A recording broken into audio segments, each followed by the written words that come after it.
The Chinese Communist Party, or CCP, is in a panic. Top generals of the regime are being purged under the banner of anti-corruption. Weapons systems that have paraded around the world as US killers have failed embarrassingly in actual combat. The twin pillars of China's economy, real estate and manufacturing, they're in free fall. New laws are being rushed through right now to even stop Western companies from leaving China. And the whole multi-year war plan the Chinese Communist Party developed over the past decade to try to trap the United States in multiple simultaneous crises before the regime launches its own conquests, well, that plan was just shredded in the streets of Venezuela and the deserts of Iran.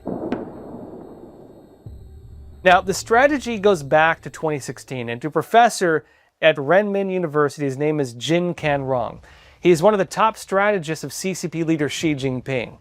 And during a closed-door talk, which was later leaked, Jin described what he called the Sino-US strategic philosophy.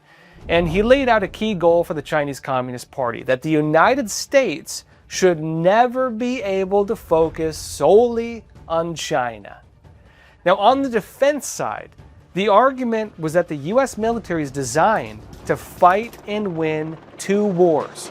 So, if the Chinese Communist Party were to ever start a war, they would need to ensure the United States is involved in at least 3 other wars first. So, the plan was to ensure the United States is busy with, several major adversaries at any given time. War with 3 other countries, and then war with China, and then also a bit of chaos sprinkled in.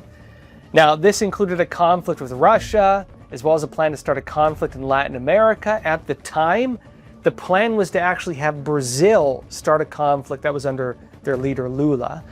And there was also a plan to create international global chaos just overall. There was also a plan, interestingly, to ensure the United States stays busy fighting terrorists. Now, here's what's interesting. Russia would invade Ukraine just a few years after that meeting took place. And while the United States has not been directly fighting that war, President Donald Trump is actually even saying now that US support for Ukraine has depleted our weapons stockpiles. It's draining our weapons. Remember also, the Chinese regime has been deemed the key enabler behind that war. The European Commission determined that, quote, without China's support, Russia would not be able to wage the war to the same extent. With the scene of general chaos, it's now being revealed that a CCP-connected millionaire based out of Shanghai is a key financer of the organization sparking chaos on American streets. That's Neville Roy Singham. And he's allegedly funneled over $200 million to various organizations, to groups including Code Pink, the People's Forum, the Answer Coalition, and the Party for Socialism and Liberation. Those are, by the way, some of the main groups behind demonstrations on anti-ICE, pro-Palestine, topics around race, politics, and a lot of others. The House Oversight Committee and the Senate Judiciary Committee are currently looking into Neville Roy Singham, and the concern is that money potentially tied to the CCP has been used to stir up divisions in the United States while also undermining law and order. And then add to that another piece. The CCP is now revealed as a key force in drugs, another factor of chaos in American streets, killing more Americans every single year than we've lost in full-scale wars. Now, this includes the cartel supplies for precursor chemicals, for things like methamphetamine, for synthetic drugs like fentanyl, brought to you by China. And not only that, it turns out Chinese sources have been doing the money laundering for the cartels.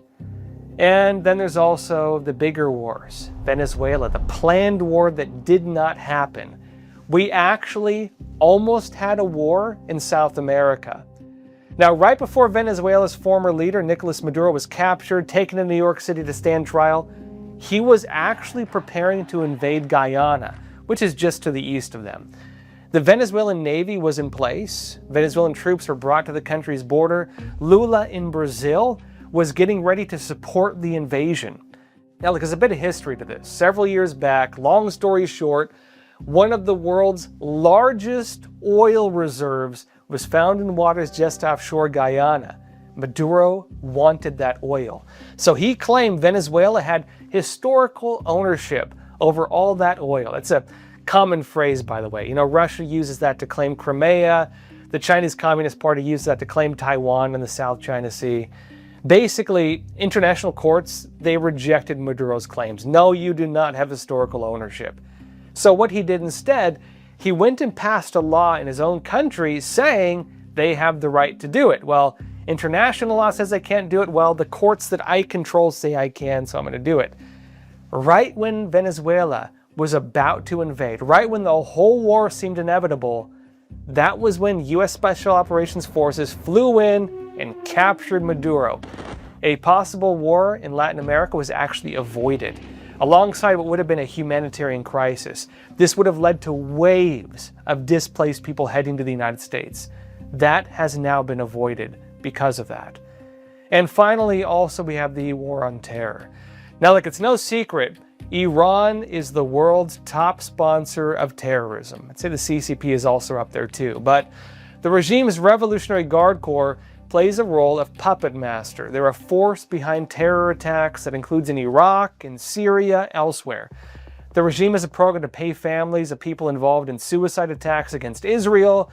The global Hezbollah network is deemed by the State Department as, quote, Iran's primary terrorist proxy group. Take them out, terrorism is not necessarily going to go away, but a huge chunk of the money and a lot of the organizational structures for terrorism would be off the table. Now look, taken individually, any of these wars, any of these threats, they're all pretty serious. But beyond all of this, there's the Chinese Communist Party's much broader strategy using this, an intent to spur on these conflicts, to keep them going, to make sure America stays distracted, to ensure our military is divided, our weapons are drained, and it goes back to the guy I mentioned earlier, Jin Ken Rong. Now, one of the things Jin wanted is for the CCP to have transactional, no strings attached partnerships. No strings attached, but there are strings. But what this means is huge loans for oil deals with Venezuela. This meant Iranian oil at discount prices. This meant Chinese Communist Party footholds in what the regime calls the Global South. That's mainly Latin America and Africa. This meant police exchange programs, Belt and Road debt traps. Alongside these deals was the type of security agreement not for the countries getting the deals, but for the Chinese regime.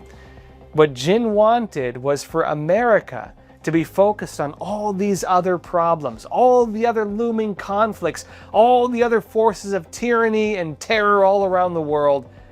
And this was meant to stretch us thin.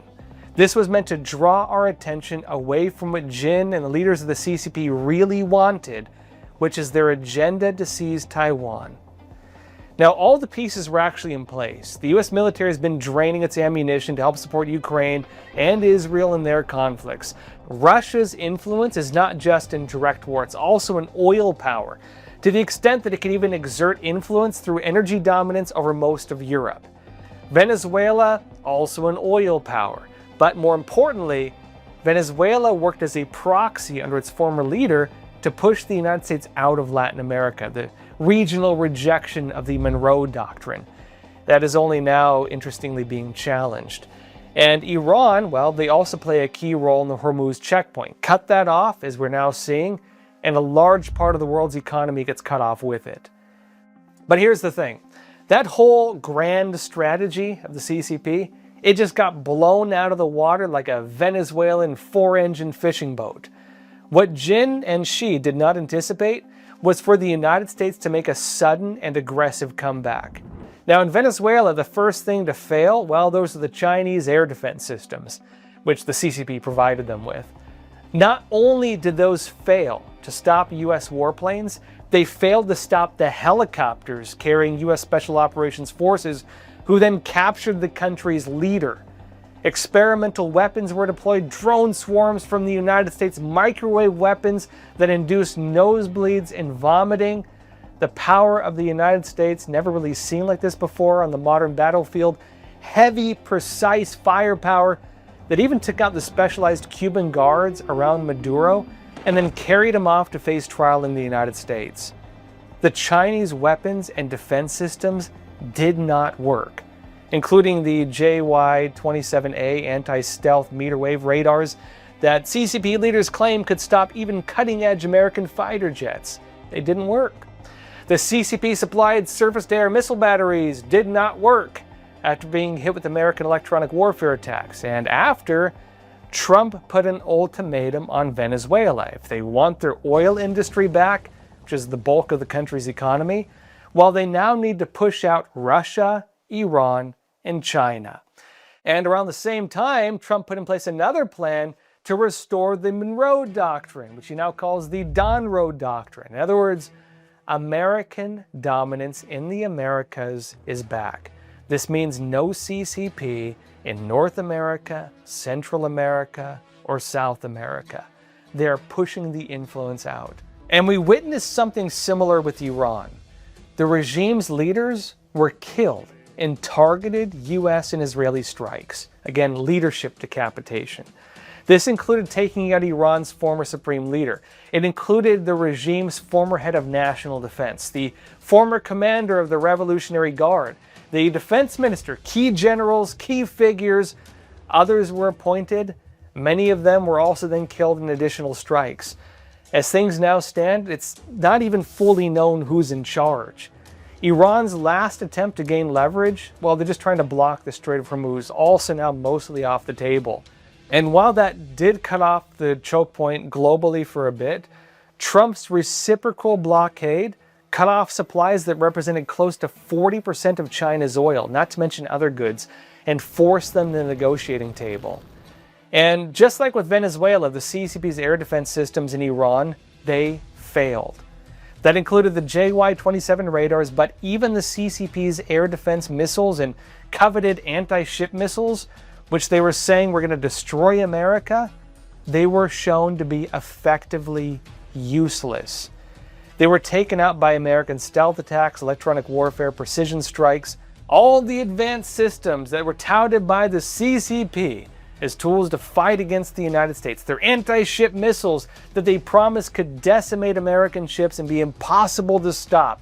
Their radar systems that said they could even take out advanced F-22 fighter jets failed to detect even a single of the 150 aircraft involved in the strikes. All of the Chinese systems failed. An opinion piece from The Hill noted that, quote, China's propaganda is effective, but its military technology is not. A few years ago, countries like Egypt, Azerbaijan, Pakistan, and Iran spent billions on Chinese air defense systems. Today, they regret it. Now, for the Chinese Communist Party, the pain of all this actually went even deeper. The weapons believed to put the CCP's military on par with the United States proved to be nothing more than an illusion. And just like clockwork, a test flight of the CCP's touted fifth-generation fighter jet, the J-20, it blew up in a flight right in front of the regime's leader. Reports circulated the designer of the jet was shot dead on the spot. At the very least, he disappeared afterwards, and the regime then removed him from its records. And it didn't stop there. Key leaders in the CCP's military are being purged. Now, part of this is part of a trend. Over 100 senior officers, they've been removed since 2022. But even more so recently, all taking place under the banner of, quote-unquote, fighting corruption. By the way, that's the CCP's favorite term when they purge key figures. Part of this was in response to the CCP's weapons systems getting exposed on real battlefields is basically not working. Now, former State Department policymaker Miles Yu told the Washington Times, quote, these failures did more than undermine specific platforms, as they exposed the gap between China's claims and its actual capabilities.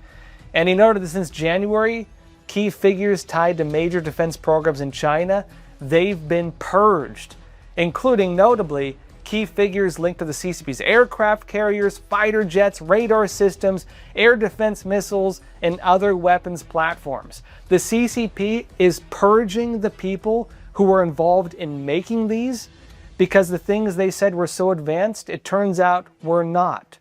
They're eliminating the people on those programs. The scale of the purges is so severe right now that even publicly, it's doubtful whether the Chinese Communist Party could even fight a war, at least for now.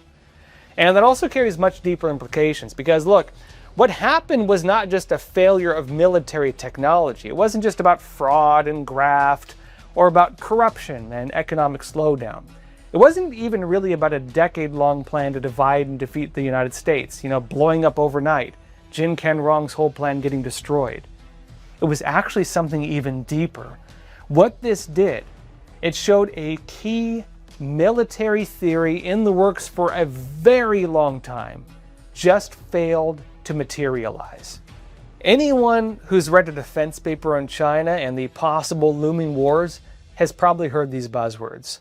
Great power competition, the history of the Peloponnesian War, the Thucydides trap, stories of the ancient Greek wars between Athens and Sparta, the theory of a rising power and a fading power, and how empires fall. The Chinese Communist Party's military thinkers believed the United States was on the decline. They thought it was time for the so-called rise of China. That's what they called it. And they were frankly mistaken. And the world got to see the true stripes of the CCP's paper tiger just before key figures involved were purged in fear and fury. But what do you think? Could a trade deal change the tides? Well, what will happen to the CCP's global market of arms once touted to defend against the United States? Do you think countries will still want to buy those? Is it still too early for America to let its guard down? Let me know your thoughts in the chat. And until next time, this is The Josh Phillips Show.